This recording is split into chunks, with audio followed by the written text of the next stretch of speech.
Good afternoon, world citizens. My name is Glenn Floyd. Welcome to the world of the mainstream media, which is now us. We own the media, and all other legacy media is fake news. I'm coming to you today on the 16th of March 2025 with the most exciting news possible with respect to law worldwide. In Australia, I represented about 80 people in the Fair Work Commission of Australia who were brutally sacked by Qantas, Jetstar and Virgin Airlines for not taking the vile Fauci-Frankenstein COVID-19 cyanide poison, which now is pushing mass deaths worldwide. Now, in this particular case, the reason that today is a very exciting day is this. In one of these cases, which was case number U2022 U2022/5543, the Jetstar Airways case, and it was the same for Qantas and Virgin. In this particular case, I was successful at getting Deputy President Bernadette O'Neill to actually break the precedent that we're arguing for, which now is sitting in the Federal Court of Australia and about to be ruled on by the Honourable Justice Burleigh.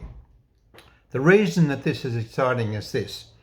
I was successful in this particular case in getting Deputy President Bernadette O'Neill to actually rule that in Australia, and this applies to other countries with the immunisation guidelines, in Australia, this Deputy President O'Neill actually made a ruling that the direction to employees to be injected, it did involve significant pressure to be injected on the applicant to become vaccinated. And she also said it was not unlawful pressure. Well, we say to you, Deputy President O'Neill, with your mistaken understanding of law, we never argued that the pressure applied that you said is significant. We never argued that it was unlawful pressure. Of course, any employer has the lawful right to lawfully place pressure on an employee to do things, work overtime, not work overtime, to take a reduction in bonus if it's not warranted, all those sorts of things. So the pressure that the employer placed upon the employee to be injected was lawful pressure. But the instant that that pressure was put on, that by law in Australia and other countries automatically prohibited the injection proceeding. Why? Because in Australia we have the immunisation guideline criterion number 2. Now this particular guideline, which is binding law on injecting practitioners, it actually says the injecting practitioner must seek and obtain valid consent from anyone coming in for an injection. And valid consent under this binding law is there must be no pressure, coercion or manipulation to be injected. And if there is, the injecting practitioner must immediately cease and desist and not inject. What does this mean in law?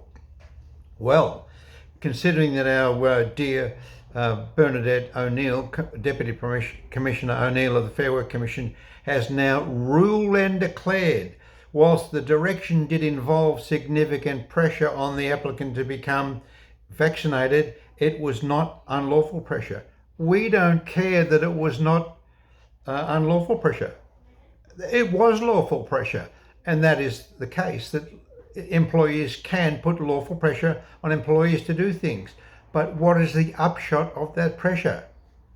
This is not about working overtime or not working overtime. This is about being sacked for not taking a medical treatment. So, what is the upshot of that? Well, we didn't argue that the pressure to be injected was unlawful. Of course it was lawful. However, as soon as pressure is put on any employee to be injected, that pressure put on by the employer automatically prohibits the injection proceeding.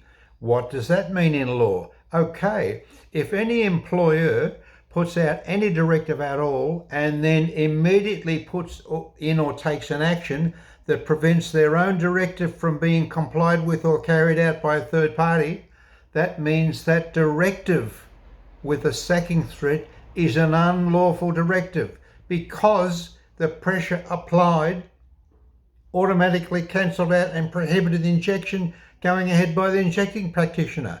And any employer cannot claim ignorance of law, because ignorance is no defence. The employer knew or ought to have known that a sacking threat is pressure, which it was, and any pressure to be injected automatically prohibits the injecting practitioner proceeding. So, thank you, Bernadette O'Neill and the Fair Work Commission, Deputy President. We're happy that in your ruling of case number 2022-5543 against Jetstar, we're happy that on page 13, paragraph 56, you have ruled that there was significant pressure placed on the employee to be injected. And of course, that was lawful pressure. But because it was pressure that you have ruled, it is now an absolute fact in law that the injecting practitioner could not proceed. So the employer stopped their own directive being carried out and complied with. Thank you, Deputy Commissioner Bernadette O'Neill. So we now watch the case proceeding in the Federal Court of Australia under His Honour Justice Burleigh, who was about to rule on this case. And of course, this precedent has been put forward in this case, and Justice Burleigh must, by law and jurisdictional competence, must be aware of the fact that the pressure placed on the employees to be injected automatically prohibits the injection proceeding. Therefore, all these directives to be injected are unlawful directives. The pressure was not unlawful, but the directive becomes unlawful because the employer, in every case, stopped their own injection from being carried out by a third-party injector.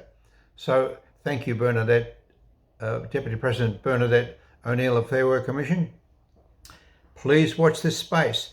As I said, this is the case proceeding in the Federal Court of Australia, and we're eagerly awaiting this case to unfold, because this principle of law, and there are people that says this is a guideline, it's not a law. It is binding law on injecting practitioners, not just in Australia, but New Zealand, UK, Canada, Australia, and most countries, including the United States of Australia, because not as the United States of America, because we all have similar British-based legal systems. So watch this space. Let's see what His Honour Justice Burleigh does in this case, because no injecting practitioner can proceed if any employee came in for any injection under a sacking threat pressure.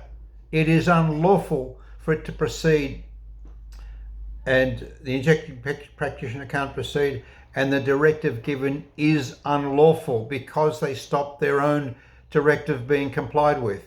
Thank you. Watch this space. Watch the world unfold under this brilliant law that's now being examined in the Federal Court of Australia. Glenn Floyd signing off. Thank you.